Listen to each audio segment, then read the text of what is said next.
Hi friends, అందరూ ఎలా ఉన్నారు? ఈరోజు వీడియో ఆనపకాయ మసాలా కర్రీ అండి. కడాయిలో నూనె వేసి వేడెక్కిన తరువాత ఒక స్పూన్ ఆవాలు, ఒక స్పూన్ జీలకర్ర, గుప్పెడు కరివేపాకు, 2 పచ్చిమిర్చి వేసి కలిపి ఆనపకాయ ముక్కలు వేసి ఒక స్పూన్ ఉప్పు, 1 టేబుల్ స్పూన్ పసుపు వేసి కలిపి మూత పెట్టి మగ్గనివ్వాలి. ఇంతలో మసాలాకు కావలసిన పదార్థాలను సిద్ధం చేసుకుందాం.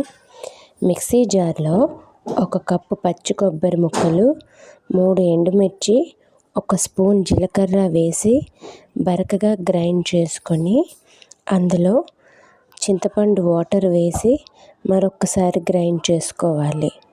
ఇలా గ్రైండ్ చేసుకున్న పేస్ట్ని పక్కన పెట్టుకోవాలి.